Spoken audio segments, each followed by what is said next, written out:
고난의 주관이죠. 그 고난의 주관의 마지막이 뭐야? 금년에 예수님이 우리나라 시간으로 9시부터 오후 3시까지 그 성금요일이라고 해서 우리가 알다시피 13일의 금요일이라고 하잖아요. 그때 예수님 뭐 하셨어요? 십자가에서 6시간의 마지막에 생명이 다하는 시간이죠. 그래서 많은 사람들이 뭐예요? 성금요일날 한 끼씩 금식하는 분들이 많죠. 이제 보통 아침 금식은 12시까지인데 예수님의 고난이 이제 3시니까 아침 금식보다는 좀 길고 두 끼 금식은 아니고 하여튼 오후 3시까지 하는 분들이 금식하는 분들도 있고 또 십자가를 또 나무 십자가를 지고 골고다 같은 데서 오자가는 체험을 하는 분이나 뭐 십자가에 못 박히는 체험을 하는 분들이나 뭐 여러 가지로 그 고난의 예수님을 생각하는 주간이기도 합니다. 빌보서 2장은 예수님의 십자가를 예수님이 누구시고 예수님을 위해서 십자가에 지셨던 그 십자가는 무엇인가를 가장 잘 설명하는 말씀 중에 하나가 뭐냐? 빌보서 2장 5절의 말씀이에요. 너희 안에 이 마음을 품어라. 곧 그리스도 예수의 마음이니. 아멘. 우리가 왜 예수의 마음을 품어야 돼요? 3절에 보니까 아무 일이든지 대청이나 회방으로 하지 말고 오직 겸손한 마음으로 각각 자기보다 남을 낮게 여기고. 아멘. 우리가 겸손하다 그러잖아요. 겸손은 뭐예요? 낮아지는 게 겸손한 거예요. 겸손은 뭐예요? 희생이 겸손한 거죠. 자기를 죽이는 게 겸손한 거예요. 근데 그 마음이 겸손한, 우리가 흔히 말하는 겸손한 마음이 뭐예요? 예수님의 마음이고 그 마음이 뭐예요? 예수님 십자가의 마음이라는 거예요. 그래서 우리가 품어야 할 마음이 뭐예요? 아가페 사랑이죠. 6절에 보면 그는 근본 하나님의 본체시나 하나님과 동등됨을 취할 것으로 여기지 아니하시고 했어요. 그게 예수님이 누구세요? 본체가 하나님이라는 거야. 하나님과 동등됨을 입은 하나님의 아들이시지요. 그래서 그것을 취하기로 여기지 않으셨어요. 그러니까 하나님의 보좌에 앉아 계시던 우리 주님이 그 본체이신 하나님이 하나님과 동등한 하나님의 아들이 그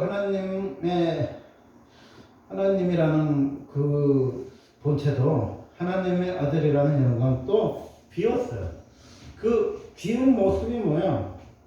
종의 형체라고 해요. 종의 형체를 가지고 뭐가 됐어요? 예수님이 사람이 되셨단 말이에요. 예수님이 사람이 되신 게 뭐예요? 하나님이 사람이 되신 게 뭐예요? 십자가의 사랑의 의미인 거예요.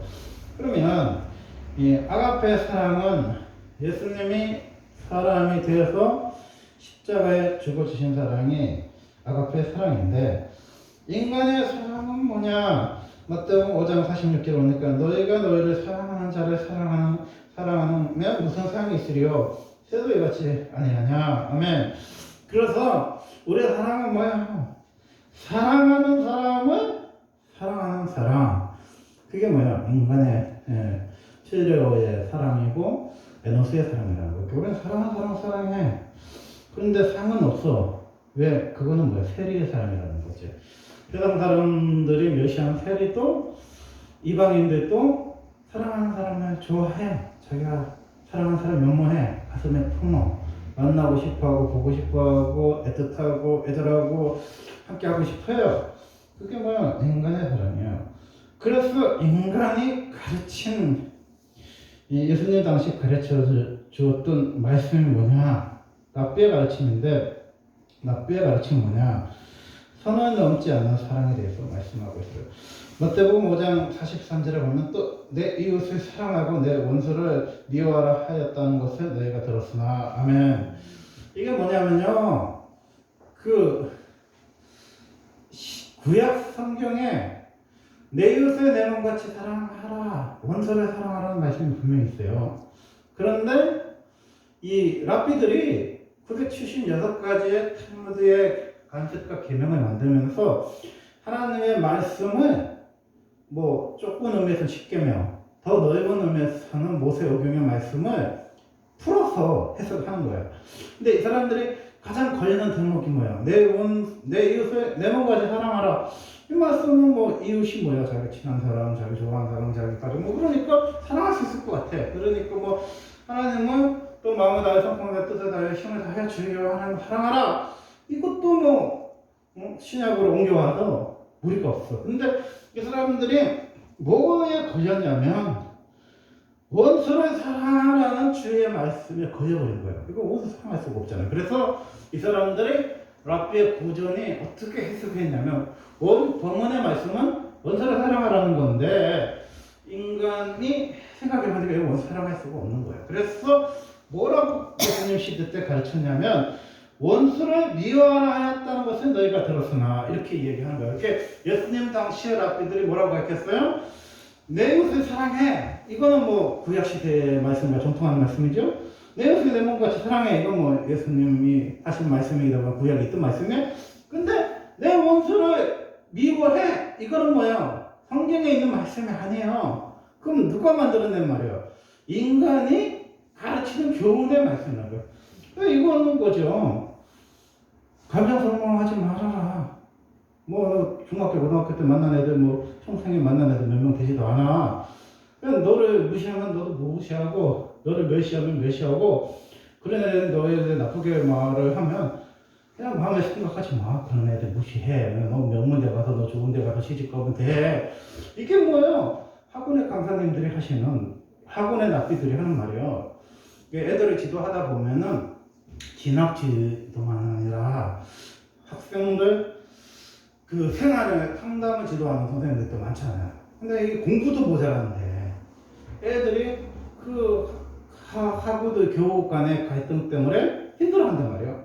그러면 선생님 뭐라고 가르쳐요? 원수를 미워하라고 가르치는 거예요. 원수를 미워해.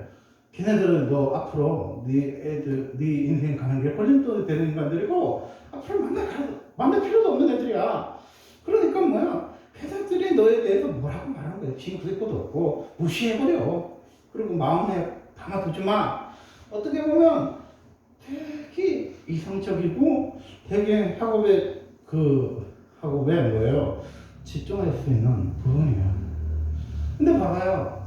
왜 그 무명인 배우가, 무명인 가수가 성공만 하면은 뭐 드라마의 주인공이 되면 뭐 트로트의 1등만 하면은 왜 학폭 사건이 터져가지고 과거에 어떻더라 그래서 그 사람이 매장되고 드라마가 종영되고 주인공이 바뀝니까? 그 관계가 중요해요, 안 중요해요? 중요하단 말이에요. 인간의 관계에서 중요해. 왜냐하면 그게 자기 성공에서 덕분에만 없어지는 과거가 아니라 인간의 관계 끈 속에서는 그게 굉장히 중요한 거예요. 그래서 선생님이 이렇게 예수님 시대 라피처럼 가르치면 안 되는 거야. 네가 공부가 지금 중요한 것처럼 보이지만 너 인간관계 굉장히 중요한 거야. 너를 힘들게 한 사람하고 가서 풀어야 되고 화해해야 되고 용서해야 되고 사랑해야 돼. 그래서 그것 때문에 네가 감정 성리를 해서 당장 좋은 대학교 못 가고 재수하고 삼수를 하더라도 네가 이 관계를 풀어가야만 네 인생이 길게 보면 형통한 거야. 이렇게 가르치는 학원 동생이 어디 있냐고요. 그러니까 뭐야, 명문대 가는 걸 바라는 사람은 좋은 인성을 기대하지 말아라. 지금 우리나라 사회가 그런 거잖아요. 명문대와 좋은 인성이 왜 같이 갈 수가 없어요. 예수님 시대 랍비들 똑같이 얘기한 거야. 내 이웃을 사랑해. 그 사람들이 생각한 이웃은요, 강도 만난 이웃이 아니었어요. 자기들 그룹 속에 자기들과 친한 사람들, 이게 이웃이 없겠지. 그러니까 이웃을 사랑하라는 예수님의 계명이, 하나님의 계명은 받아들이기 어려운 게 아니었어요. 그런데 원수를 사랑해. 이거 어떻게 가능해? 그러니까 원수를 미워하였다는 것은 너희가 들었으나 이렇게 얘기하잖아요. 이렇게 예수님의 말씀은 뭐야? 성경에 대한 왜곡, 하나님의 진리에 대한 왜곡을 마태복음 5장부터 7장까지 그 산상수훈의 그 패복에 대해서 설명하시면서 간음죄, 미움죄, 살인죄를 설명하시면서 예수님이 진정한 삶의 교훈이 뭔가, 이게 산상수훈의 주옥 같은 말씀이라는 거예요. 그러면 예수님이 말씀하시는 진정한 용서와 사랑이 뭐예요? 마태복음 5장 44절을 보니까 나는 너희에게 이르노니 너희 원수를 사랑하며 너희를 박해하는 자를 위하여 기도하라. 아멘. 이게 뭐예요? 예수님이 가르쳐 주신 제대로 된 인생이에요. 여러분요, 제대로 된 선생님을 만나는 건 여러분 복이에요. 여러분이 학창시절 때 갈등하고 고뇌하고 힘들 때 좋은 대학교만 가면 다 소용없어. 좋은 대학교만 가. 이런 선생님 안 만나고 용서하고 화해하고 사랑하는 선생님이 누구예요? 예수 선생님이라는 거예요. 그래서 여러분 예수 선생님 만나야 돼. 그래야 사람이요 삶이 바뀐 거예요. 우리나라에 고질적으로 썩어 있고 고름나고 그 병든 거는요 인성 노래라는 데서 다 나오는 거야. 그 인성 노래라는 뭐냐? 예수를 만나지 못해서 나오는 노래라는 거야. 예수님 뭐라 그래요? 온전히 사랑해. 그리고 너희를 박해하는 자리에서 뭐야? 기도하라는 거야. 그러면 우리가 이렇게 생각해 보는지요. 아니 원수를 어떻게 사랑해요? 사랑하면 원수가 아니겠지요. 그럼 박해를 하는 사람에서 어떻게 기도해요? 미워할 수는 있겠지. 그래서 뭐야? 우리가 하나님께 안 하는 거예요. 미우면 밉다고, 아프면 아프다고, 용서를 못할 것 같으면 용서하라는 거예요. 그러니까 성도단체에 가면은 오비의 시간이 있어요. 깨어진 마음을 다루는 시간이 있단 말이에요. 그러면 그 한 두세 사람을 적어요. 당신 사람, 뭐, 그게 부모일 수도 있고, 뭐, 남편일 수도 있고, 친구일 수도 있고, 그런 사람 적는다고. 당신은 어떨 때 내 마음을 이렇게 아프겠습니다. 이렇게 얘기한단 말이에요. 두조대로. 근데 용서를 배울 때 뭐라고 배웠냐면, 용서는요, 그 사람을 위해서 하는 게 아니에요. 엄밀히 말하면요, 나를 위해서 하는 거야. 그 사람이 나한테 용서를 빌고, 그 사람이 나한테 무릎 꿇는 건 그 다음 문제예요. 내가 그 사람을 용서해버리면 뭐예요? 내가 그때부터 뭐예요? 자유한 거야. 나를 묶고 있던 쇠사슬에서 억압에서 뭐예요? 자유한 거야. 여러분 만약에 어렸을 적에 부모에게 심한 학대를 받았다. 그럼 부모가 무릎 꿇고 여러분한테 비는 게 여러분 용서라고 생각할 수 있잖아요. 그렇지만은 그 전에 뭐예요? 여러분이 무릎 꿇고 그 사람을 용서하는 거예요. 그러면 그 사람이 용서를 안 했는데 그건 그 다음의 문제야. 그건 하나님이 하실 부분이야. 그럼 여러분이 용서하지 못하는 사람들을 예수님의 마음으로 용서하는 거예요. 왜? 여러분 십자가에서 자유인이기 때문에 예수님은 십자가에서 여러분을 묶고 있는 수많은 저주와 아픔과 상처를 풀어주시기를 원하시는 거예요. 근데 그 첫 번째 그 예수님이 우리에게 주신 감언이 뭐예요? 용서라는 감언이에요. 그럼 우리가 용서를 해요. 그러면 또 그 감정이 또 생기겠지. 그러면 또 용서해. 또 용서해. 그리고 그 사람이 실제로 와서 빌지 않으면 또 힘들겠지. 빌어도 마음이 힘들 수도 있겠지. 그거는 계속 풀어야 할 부분이지만 첫 번째 풀어야 할 그 관계는 용서하는 감정인 거예요. 그걸 통해서 뭐야? 하나님이 치유와 회복을 주시는 거예요. 근데 예수님이 우리에게 그 어렵고 힘든 그 박해하고 원수를 사랑하고 기도하라는 그 마음을 통해서 예수님이 우리에게 주신 건 뭐냐? 첫 번째 아가페의 사랑을 우리가 살펴봤는데 두 번째로는 낮아지는 그 사랑에 대해서 예수님이 말씀하고 있어요. 실제로 보면 오히려 자기를 비워 종의 형체를 가지사 사람들과 같이 되셨고, 아멘. 예수님이 어떤 분이셨어요? 자기를 비웠어요. 자기를 비웠어. 뭐의 모습으로 나타냈어요? 종의 형체를 가졌어. 사람들과 같이 되셨고, 아멘. 여러분이 만약에 예수님이라면 하나님 아버지가 이제 천상에 태어났어요. 그러면 여러분 예수님이었다면 여러분은 어느까지 하나님 아버지한테 양보했겠어요. 그래, 네가 내려가서 지상으로 내려가서 고난당하고 죽는다. 뭐 그런데 여러분 같으면 그래도 하나님, 그래도 아버지, 그래도 나 하나님이고 보호자의 주인인데 이 땅에 내려갈 것 같았으면 그래도 예루살렘의 왕의 아들로는 아니면 천국의 아들 정도는 내가 태어나야 되지 않겠어요. 그래서 풍포도 이거 먹고 맛있는 것도 먹고 그렇게 하다가 딱 그냥 고난 주간에 고난 조금 당하다가 십자가 치면 되잖아요. 그죠? 뭐 이렇게 할 수도 있어. 근데 예수님이 그렇게 하셨습니까? 그렇게 안 했어요. 예수님이 터미네이터에 나오는 주인공처럼요, 성인의 모습으로 이 땅에 오시지도 않았어요. 예수님은 어떤 모습으로 이 땅에 오셨어요? 아기의 모습으로 오셨어요.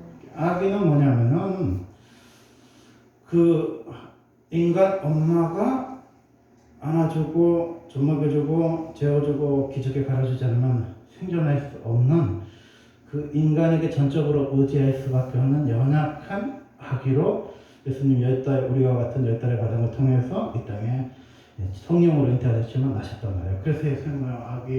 아기 때는 뭐예요? 그 엄마에게 뭐예요? 의탁해서 사셨단 말이에요. 인간 엄마의 젖을 먹으면서 사셨어. 그런데 그 마리아의 삶이 어떠냐? 질보가 많은, 고통이 많은 자매였다는 거예요. 왜? 죄가 없는 예수님이 이 땅에 오려면 뭐예요? 남자 없이 낳아야 되잖아. 근데 남자 없이 임신을 하려면 뭐예요? 그 당시에는 약혼 제도가 있었어요. 약혼할 때는 관계를 가지 않았는데, 근데 약혼한 여자가 어느 날 보니까 배가 불러. 그럼 어떻게 받아들였어? 그 요셉이 의로우고 착한 사람인데 이건 다른 남자가 좋아하는 사람 있나 보다. 그래서 가만히 소문 안 내고 끊어졌어요. 왜? 그걸 터뜨리면 그 여자 맞아 죽겠네, 돌에. 그리고 그 애기도 살 수가 없잖아. 그래서 가만히 끊으려고 그랬어. 성령님을 통해서 천사가 뭐야? 성령으로 잉태한 여자다. 그래서 넘어갔어요. 마리아가 그 임신을 해가지고 그 사가랴의 엘리사벳을 만나죠. 그러면서 뭐야? 세례요한을 만나죠. 그러면서 뭐야? 그 고백하죠. 이 계집종은 작은 계집종이지만 하나님 뜻대로 해주십시오 하면서 자기 삶을 맡겨요. 마리아는요, 예수님이 잉태했다는 그 이유만으로요, 돌에 맞아 죽을 수도 있고, 남편에게 버림을 받을 수도 있고요, 미움을 이상의 취급을 받을 수도 있고, 엄청난 수모 속에서 예수님을 잉태하게 돼요. 그리고 예수님은 나는 그러면도 가이사가 무슨 인구 조사를 하라고 그래갖고, 그 만삭의 몸으로 베들레헴까지 가요. 근데 갔더니 뭐야? 여간도 준비를 못했는데 우리 남편이 얼마나 무능한지 돈이 없는지 여간 하나도 준비를 못했어. 그래서 뭐예요? 그 여간 주인의 뭐 어쩌고 저쩌고가 소개해줘갖고 막국간에서 아기를 풀게 됐네. 이거 얼마나 처참한 인생이야. 근데 또 예수님은 또 어때? 그 무슨 우리처럼 병원에서 태어나신 것도 아니고 우리 할머니 시대 때는 집에서 태어나신 것도 아니고 여관에서 태어나신 것도 아니고 여관 옆에 있는 구유에서 예수님이야. 말이 그 먹는 구유에서 예수님 태어나. 그 예수님의 생애의 시작이 뭐예요? 종의 형체가 아닌 거예요. 왜 하필이면 예수님 구유에 태어났겠어요? 예수님이요 가장 낮은 자의 모습을 보여주시는 거예요. 아무것도 없는 거. 그럼 우리가 하나님이 예수님이 온다는 얘기를 언제부터 했어요? 이사야, 뭐 예레미야, 뭐 에스겔 뭐 쭉 있잖아. 1000년 전부터 했어. 그런데 하나님은 아무런 준비도 없고 아무도 대책도 없고 아무 생각이 없어져갖고 그냥 여간 또 왕국도 하나도 준비 안 해놓고 그냥 아무 계획 없었고 마구간에 태어났습니까? 아니에요. 그 하나님의 섭리가 있단 말이에요. 마구간에 태어난 섭리가 있어. 그러니까 언젠가도 얘기했지만 마구간에서 안 태어났으면요 인구 조사를 하면 다 나와. 2살 밑으로 다 적었잖아요. 그럼 뭐야? 여관에서만 태어났어도 예수님 죽었단 말이에요. 그렇기 때문에 예수님이 죽지 않게 하기 위해서 구유에서 예수님 태어날 수밖에 없는 거예요. 그래서 뭐야? 그 동방 목사들이 또 환상을 보고 계시를 받고 헤로드한테 얘기 안 해서 예수님 피신하잖아요. 이집트로. 그러니까 그럼 생각해봐요. 솔로몬이 히람왕하고 그 통역을 할 때 백항목이라든지 역군들이나 감독들을 빌려 써요. 그 사람들이 그거 원래 벌먹고 자란 나라니까. 근데 솔로몬 왕이 좀 못돼 처먹었어. 그렇게 부유하고 돈이 많은데 좀 풍수하게 좋은 땅을 줘야 되는데 가장 버림받고 가장 쓸모없는 땅을 줬어. 그 땅이 뭐예요? 갈렙이, 납달리, 가버나움, 나사렛이라는 땅이야. 그래서 그 히람 왕이 굉장히 기분 나빠했어. 그러니까 그 땅은 그 이스라엘 왕이 옆에 나라 왕인데 하사한 땅인데 그 왕이 별로 기분이 엄청 더럽게 기분 나빠갖고 별로 마음이 상할 정도의 땅이었는데 세월이 지나다 보니까 다시 이스라엘 편입된 땅이야. 그러니까 사마리아는 혼혈 족속이라 갖고 사람들이 사마리아를 안 지나가고 예루살렘으로 돌아가잖아요.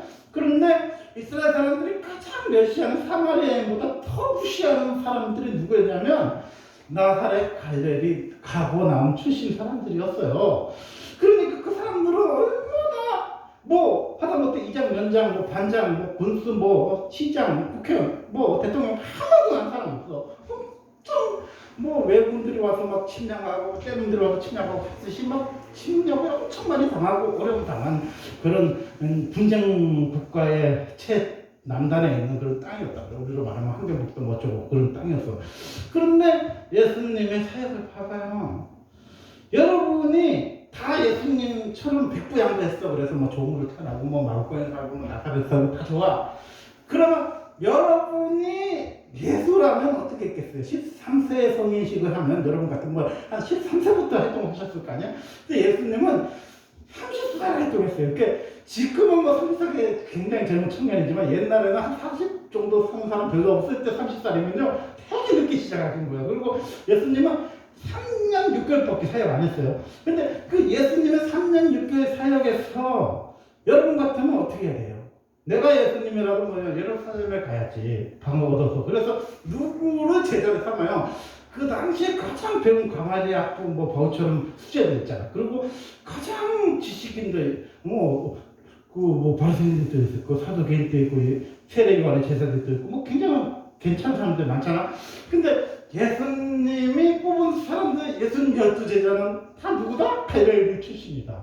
그 예수님이 예루살렘 성경에 와서 죽기 전까지 뭐 했냐? 가보다운 갈릴리 나사렛을 벗어나지 않았다. 그건 뭐예요? 예수님의 생애는 뭐예요? 가장 소외받고 지치고 상처받은 자의 친구였다는 거예요. 그 지금 뭐 소위 인류 명문 강사들이 하는 말처럼 그런 애들 신경 쓰지 마. 그런 애들하고 대화하지 마. 그런 애들하고 감정 소모하지 마. 너는 저기 예루살렘에 가서 진출하는데 강남에 진출하고 대치동에 진출해서 차고 높은 탑에 찍으는데 그런 인간이 말하는 인간의 지식이 아니었다는 거예요. 예수님의 삶은. 예수님의 삶이 뭐예요? 카보나움.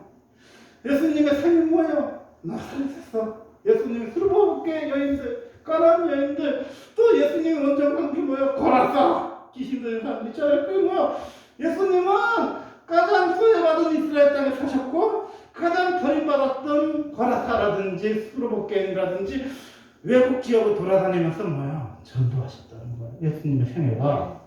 그게 뭐야? 예수님의 생애는 정의 삶이야. 낮아지는 삶이야. 겸손한 삶이야. 그래서 8절에 보면 사람의 모양으로 나타나 자기를 낮추시고. 아멘. 우리가 예수의 십자가를 생각해보면요. 예수님이 6시간 동안 순환당하는 것만 우리가 예수의 십자가를 생각하거나 아니면 예수님이 깨닫는 동산에서 핏방울이 땀방울이 핏방울이 변해갖고 채찍질 받고 매 맞는 것만 예수님 고난을 생각하기 쉬운데 예수님의 고난은요 33세의 생애가 뭐예요? 고난의 생애였어. 낮아짐의 생애였어요. 성경학자들에 의하면요 예수님이 예루살렘에 머문 거는요 한 4번 정도밖에 없다고 할 정도로요. 3번이냐 4번이나 할 정도로 예루살렘 예수님 근처도 안 갔어요. 예수님의 관심은 예루살렘에 있지 않았다니까요. 예수님의 관심은요 강남에 있지 않았어. 예수님의 관심은 대치동에 있지 않았어요. 예수님의 관심은 어디예요? 우리로 말하면 그 강원도 태백 대강에 있었단 말이에요. 그래서 예수원을 세우신 신부님이 아버지 어디다가 예수원을 세울 거예요? 그랬을 때 주님이 저기 강남 한복판에다가 예수원 세우라 그러지 않았어요. 항지 가장 우리 대한민국 땅에서 버림받고 소외받고 사람들이 안 가는 항지에다가 뭐요? 예수님 세우라고 주님 말씀하셨잖아요. 그게 뭐야? 예수 중심이라는 거야. 예수님은 어떤 예수님이세요? 여러분의 예수님인 거야. 여러분이 감히 쳐다볼 수도 없고 감히 바라볼 수도 없는 보호자에 계신 주님이 빛나고 높은 보호자에서 그 예수님이 영화롭다 영화롭다 거룩하다 24 장로들이 외치던 그 예수님이 이 땅에 뭘 입고 오셨어요? 아기의 모습으로 오셨어. 구유에 나신 예수님이 이 땅에서 뭐 했어요? 가장 상처받고 소외받고 외롭고 지친 자들의 뭐 병을 고쳐주시고 마음을 만져주시고 사랑해주시고 눈먼 자를 고쳐주시고 봉화를 고쳐주시고 소병을 치료해주시고 안전을 입혀주시고 정말 가장 힘든 장애인들, 가장 힘든 여인들, 가장 힘든 지쳐있는 사람의 뭐예요? 친구 되신 예수님이에요. 그 예수님의 삶이 뭐예요? 낮아지는 삶이요. 그 예수님의 삶이 뭐예요? 복종의 삶이에요. 그 예수님이 뭐예요? 십자가의 삶인 거예요. 그래서 뭐예요? 십자가는 나를 사랑하는 사랑하시는 예수님의 통한 거예요. 여러분, 우리 집사람이 그렇게 얘기해보면 목사는 뭐예요? 온 세계, 온 누리에 모든 사람과 친구가 되는 사람이 목사란 말이야. 근데 우리 집사람이 저하고 20년 넘게 살았지만 아무리 생각해봐도 당신은 목사가 아닌 것 같아. 그런 사람이 친구가 되기에는 너무 소심하고 약해. 근데 저는 어떤 사람의 친구냐면요, 아무도 친구가 없는 사람의 친구야. 나는 학교에 딱 들어가면요, 제일 이쁘고 제일 잘생기고 제일 인기 좋은 사람하고 친구하는 게 아니라 그 학교 급식에서 혼자 밥 먹는 애, 또 장애가 있는 애, 힘든 애, 그런 애들 뭐야, 가방 들어주면서, 시대 가방 들어주면서, 같이 웃어주면서 친구하는.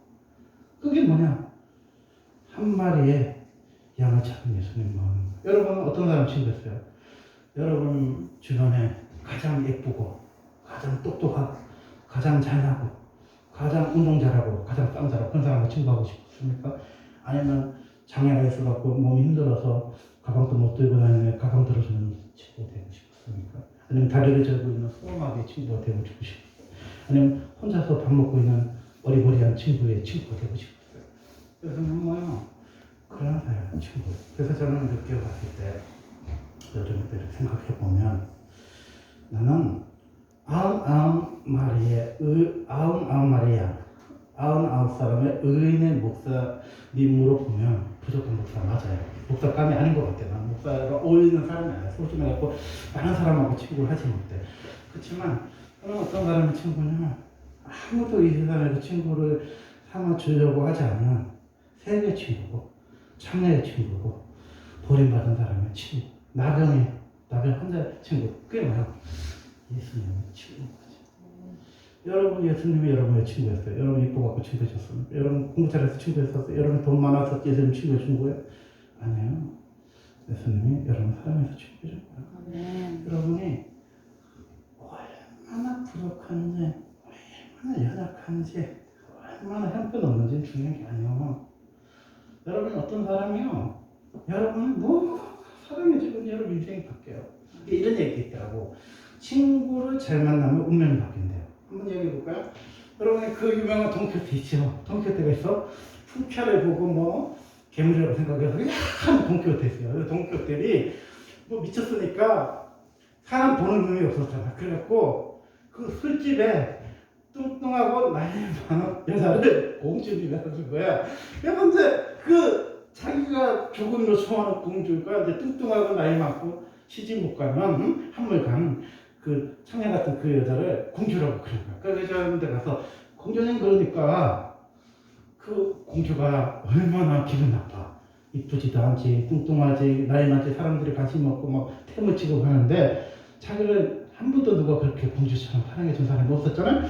근데 정말 돈키호테는 그 여자를 정말 공주처럼 이쁘고 사랑스럽고 정말 날씬하고 이 세상에서 가장 소중한 여자로 대우를 해준 거야. 그래서 나중에 돈키호테가 죽는데 그 여자가 돈키호테를 떠나면서 그 자기 신분이 회복돼요.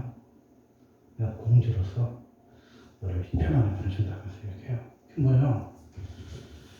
어떤 사람이요 미쳐서 그 사람을 공주로 보면 그 사람이 공주로 보이는 거예요. 여러분의 신분이라는 건요 공주로 태어나서 공주가 아니고 하녀로 태어나서 하녀가 아니라 여러분을 정말 공주처럼 사랑해주고 이 세상에 소중하게 생각하고 그 사람이 전부라고 생각하는 사람을 여러분 만나면요 여러분 공주가 된다니까. 그 사람의 사랑을 받으면 사람 변하게 돼 있어요. 그래서 인간은요 사랑을 받지를 못해가지고 그 소중한 대우를 받지 못해서 사람이 병든 거지. 이 세상에 어떤 한 사람이 자기를 너무너무 소중하고 지고치운하게 그 사람을 바라만 봐도요 그 사람 인생이 변한 거예요. 마찬가지로 우리 인생에서 어떤 사람은 부모에게도 버림을 받았어. 어떤 사람은 형제들에게도 버림을 받았어. 어떤 사람은 학교를 가도 인정을 못 받아. 직장을 가도 귀중히 여겨. 시집을 가도 무시당하 시댁에. 그 남편도 사랑해주지 않아. 그런 사람조차도 뭐예요? 예수만은 예수님이 여러분은 뭐로 생각해요? 공주로 생각해요. 예수님은 여러분의 75억의 인구를 위해서 복잡하게 십자가 지신 게 아니에요. 예수님이요, 여러분 한 사람밖에 없어도 예수님 보좌를 부르시네요. 우리가 이 속에서 사역해 보면 30년 후에는데 어쩌게 2명이서 믿지? 참 뭐가 대책이 없어. 그리고 세월이 지나도 더 늘어나지도 않아. 그런데 그런 목표를 왜 할까? 그것도 애들 마누라까지 다 데리고 와서 애들 전학시키고 또 분교가 없어서 또 기록이 아까 생각하면 그런 사람들을 왜 사랑할까? 우리 이해할 수 없잖아요. 그리고 그 선교팀에 와서 잔치해주고 나눠줘도 예수님 듣지도 않아. 몇십 년을 그렇게 해도. 왜 그런 허비한 사람, 그 어처구니없는 사랑합니까? 예수님은요, 그 병들고 너 일에 지쳐서 어떨 때는 장화 신고 밥도 못 먹고 예배 드리러 오는 그 지사님을 위해서요, 십자가 죽으신 거예요. 그 예수님이 그 교회를 사랑하시는 거예요. 여러분이 생각하는 화려한 성당에 하나님 교회 수천만 수만 명이 모이는 교회를 위해서 예수님 십자가 지신 건 아니에요. 그 어떨 때는 제가 이렇게 있는 거예요. 성도들하고 회의를 해요. 목사님, 해가 길어졌으니까 7시 반에서 8시에 예배 드립시다. 그래. 그러면 성도하러 기다리려고 8시까지 밥도 안 먹고 이렇게 있잖아. 밥 먹으면 속이 부딪혀서 설교를 못하니까. 선생님 진짜 한심한 거야. 어떤 날은 7시에 드렸다고, 어떤 날은 7시 반에 드렸다고, 어떤 날은 8시에 드려. 그런데 중요한 거는 사람은 똑같아. 사람 똑같아. 그렇게 부가 내가 기쁘겠다는 8시에 예배 드린다고 많이 오는 것도 아니고 7시 반에 드린다고 많이 오는 거죠. 사람은 똑같은데 제가 어느 날 뭘 봤냐면은 집사님 오는데 밭에서 막 일하다가 이제 예배 시간 돼서 오셨잖아. 근데요, 장화를 신고 오신 거야. 이렇게 와서 씻고 밥을 먹고 목욕을 할 때도 없이 오신 거예요. 장화 신고. 성도들은요, 그 예배 시간 그렇게 사랑하는 거야. 그 사랑해. 그리고 이제 예배 끝나면 집에 가면 되잖아요. 목사님, 저녁에 예배 드리세요. 지금 대한민국 지금 바뀐 지 한 20년 됐거든요. 저녁 예배 없어지고, 오후 예배로 지금 코로나 때문에 못하지만 그렇게 바뀐 지가 몇십 년 됐는데, 아니, 7시 반에 오는데, 그래, 내가 얼마나 또 한장하고 힘들어서 한 명 기다리느라고. 근데 그분은 뭐예요? 또 가서 밭에서 논에서 막 일해. 7시 반까지. 그리고 장화 신고 밥도 제대로 못 먹고 그 시간을 사모해서 오시는 거예요. 그렇게 생각해보면, 섬에서 목회를 해보면요, 뭐가 목회인지 알 것 같아요. 진짜 한 사람이, 그 사람이 7시 반에 온다 그러면 7시 반까지 기다려 죽게 먹고요. 어떤 날은 이런 거지. 목사님, 이 예배 시간이 안 맞는 것 같아요. 왜? 4시 반인데 뭐가 안 맞아요. 이렇게. 우리는요, 3시만 가서 바닷가에 가서 다 이래요. 그리고 어떤 날은 한 3시쯤에 와. 그럼 뭐야? 또 찾아가 일하다가 또 3시에 드리는 거예요. 이게요, 우리 생각이잖아. 우리 생각. 우리는 4시 반, 5시 어쩌고 하기에 직장 생활하고 어쩌고 하는 사람 수준에 맞는데, 도시는 뭐예요?